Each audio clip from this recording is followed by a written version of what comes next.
മന്ത്രി V N വാസവന്റെ പ്രതികരണമാണ് കുറച്ചു മുൻപ് നമ്മൾ കേട്ടത്. ഈ മെഡിക്കൽ കോളേജ് അപകടത്തിൽ രക്ഷാപ്രവർത്തനത്തിൽ വീഴ്ചയുണ്ടായിട്ടില്ല, പലതും തെറ്റായ പ്രചരണമാണ്, മണ്ണ് മാറ്റി തിരിച്ചു നടത്തണമെന്ന നിർദ്ദേശം നൽകിയത് താൻ തന്നെയാണ്, മറിച്ചുള്ള പ്രചരണങ്ങൾ അടിസ്ഥാനരഹിതമാണ് തുടങ്ങിയ കാര്യങ്ങൾ അദ്ദേഹം പറയുന്നുണ്ട്. മാത്രമല്ല, ഈ വീട്ടിലേക്ക്, ബിന്ദുവിൻ്റെ വീട്ടിലേക്ക് ഇന്ന് വൈകുന്നേരം മന്ത്രി എത്തുമെന്നും പറയുന്നു. മന്ത്രിസഭ തീരുമാനിച്ചതിന് ശേഷം കുടുംബത്തിന് ധനസഹായം നൽകും. ഇപ്പോൾ അടിയന്തര സഹായമായി 50,000 രൂപ നൽകുമെന്നും മന്ത്രി മാധ്യമപ്രവർത്തകരോട് പറയുന്നത് നമ്മൾ കേട്ടിരുന്നു. ഇപ്പോൾ നമ്മൾ കാണുന്നത് തലയോലപ്പറമ്പിലെ ബിന്ദുവിൻ്റെ വീട്ടിൽ നിന്നുള്ള ദൃശ്യങ്ങളാണ്. സൈഫുനീസ തുടരുന്നുണ്ട് നമുക്കൊപ്പം. സൈഫുനീസ, തലയോലപ്പറമ്പിലെ വീട്ടിലേക്ക്, ബിന്ദുവിൻ്റെ വീട്ടിലേക്ക് നാട്ടുകാരുടെ പ്രവാഹമാണ്. നിരവധി പേർ അവസാനമായി ഒരു നോക്ക് കാണാൻ, ബിന്ദുവിനെ അവസാനമായി കാണാൻ അവിടേക്ക് എത്തുന്നുണ്ട്. ഒരു നാടിൻ്റെ ഒന്നാകെ സങ്കടമായി ബിന്ദു മാറുന്ന കാഴ്ചയുമാണ്. അപ്പോൾ ഈ പൊതുദർശനം നീളാനുള്ള സാധ്യതയുണ്ടോ? എങ്ങനെയാണ് ക്രമീകരണങ്ങൾ?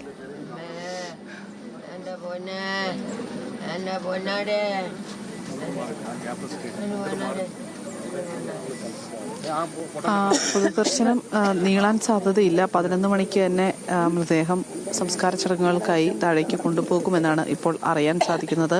അതിനിടെ KPCC പ്രസിഡന്റ് അടക്കമുള്ളവർ 10:45 ഇവിടെ അനുശോചനം അറിയിക്കാനായി ഇവിടെ ബിന്ദുവിൻ്റെ തലയോലപ്പറമ്പിലെ വീട്ടിലേക്ക് എത്തും എന്നും അറിയുന്നു. അങ്ങനെയാണെങ്കിൽ മൃതദേഹത്തിന് അവർ കൂടി അന്തിമോപചാരം അർപ്പിച്ച ശേഷമാകും സംസ്കാര ചടങ്ങുകളിലേക്ക് കടക്കുക. 11 മണിക്ക് സംസ്കാര ചടങ്ങുകൾ നടത്താനാണ് ഇപ്പോൾ തീരുമാനമായിരിക്കുന്നത്.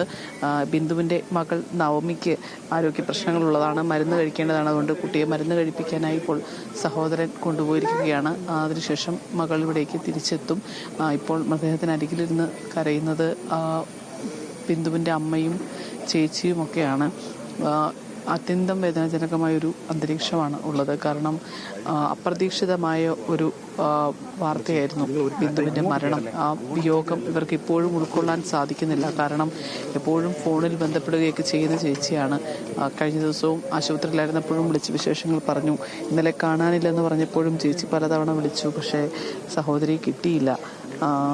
പിന്നീടാണ് ഈ മരണവാർത്ത തേടിയെത്തുന്നത്. ഇവരെ സംബന്ധിച്ചിടത്തോളം ബിന്ദു എന്ന് പറയുന്നത് കാലങ്ങളായി മക്കൾക്ക് വേണ്ടി എല്ലാ കഷ്ടപ്പാടുകളിലൂടെയും മക്കൾക്ക് വേണ്ടി, അവരുടെ വിദ്യാഭ്യാസത്തിന് വേണ്ടി കഠിനാധ്വാനം ചെയ്ത ഒരു മകളെയും സഹോദരിയും ഒക്കെയാണ് ഇവർ ഓർക്കുന്നത്.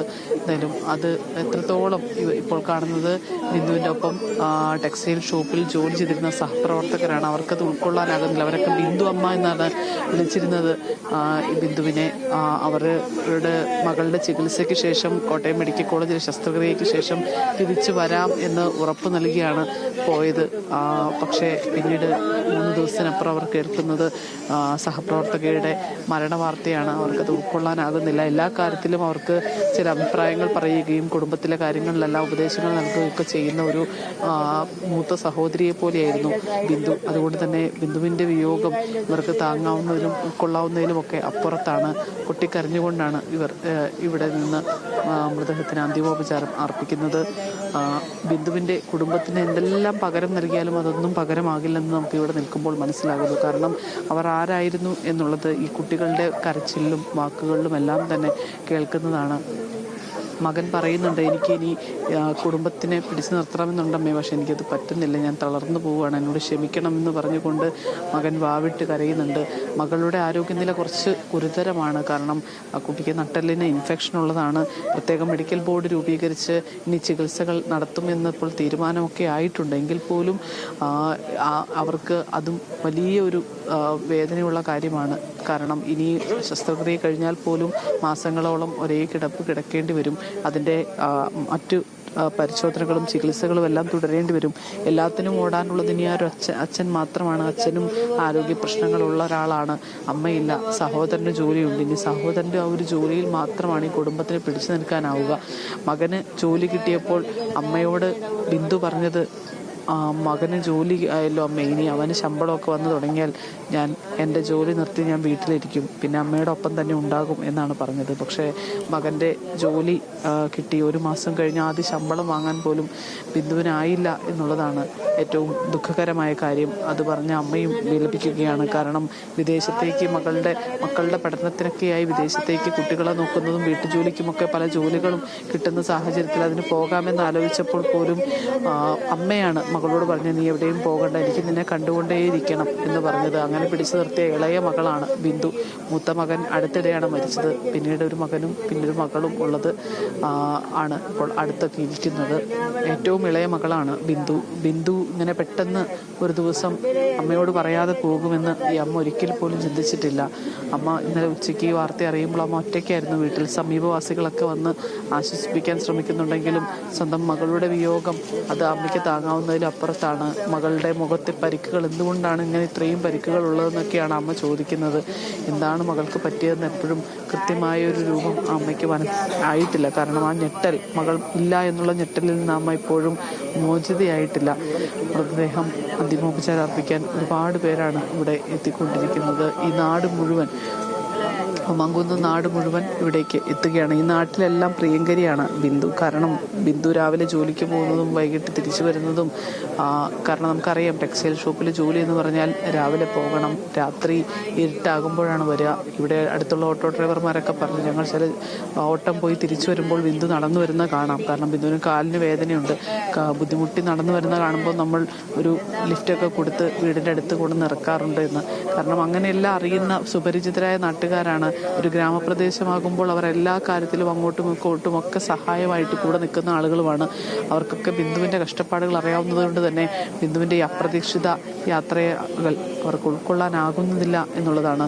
സർക്കാർ സംവിധാനങ്ങളുടെ ഒരു പിഴവ് കൊണ്ട് ഇവിടെ ഒരു ജീവൻ നഷ്ടപ്പെട്ടു എന്നത് അവർക്ക് അംഗീകരിക്കാവുന്നതിനും അപ്പുറത്താണ്. എന്തുകൊണ്ട് ശ്രദ്ധിച്ചില്ല എന്നുള്ളത്. മകൻ സിവിൽ എഞ്ചിനീയറാണ്. അതായത് ഈ കെട്ടിടങ്ങളുടെ എല്ലാം പ്ലാനുകളും കെട്ടിടങ്ങൾ എങ്ങനെ വരണം എന്നൊക്കെ തീരുമാനിക്കാൻ ശേഷിയുള്ള ഒരാളായി മകൻ എത്തുമ്പോൾ ഒരു കെട്ടിടം തകർന്ന്, കാലപ്പഴക്കം ചെന്ന കെട്ടിടം തകർന്ന് സ്വന്തം അമ്മ മരിച്ചു എന്ന ആ ഒരു വാർത്ത കേൾക്കേണ്ടി വരുന്ന ഒരു മകൻ്റെ അവസ്ഥ.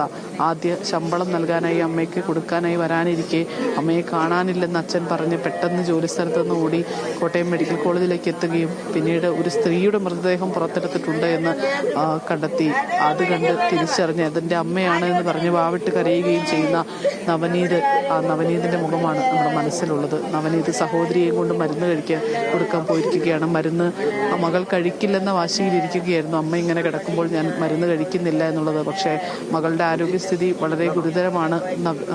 നവമിയുടേത്. വീണ എന്നാണ് നവമിയെ വീട്ടിൽ വിളിക്കുന്നത്.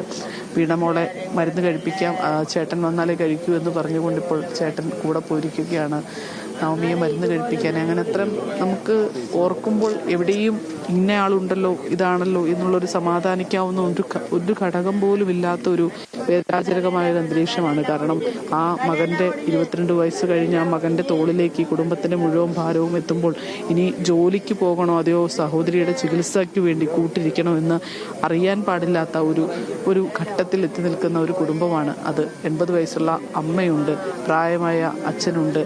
ഇവരെയൊക്കെ നോക്കി ഇനി ഈ വീട്ടിൽ കഴിഞ്ഞുകൂടേണ്ടി തന്നെ വരുമോ അതെയോ ജോലിക്കായി ഇനി എറണാകുളത്താണ് ജോലി, ദിവസവും പോയി വരിക.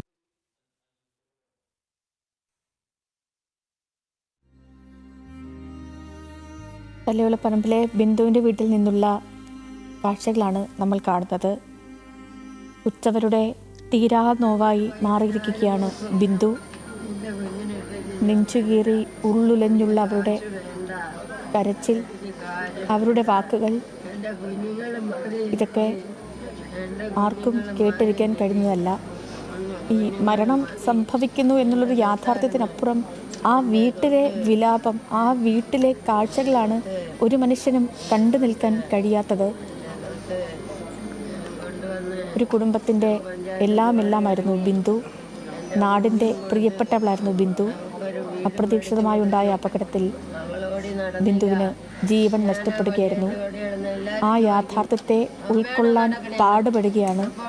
ബിന്ദുവിന് അവസാന യാത്രാമൊഴി നൽകാൻ നെഞ്ചുപൊട്ടി സമീപത്തിരിക്കുന്ന അമ്മ സീതാലക്ഷ്മിയുടെ കാഴ്ചകളും അത്രമേൽ വേദനാജനകമാണ്.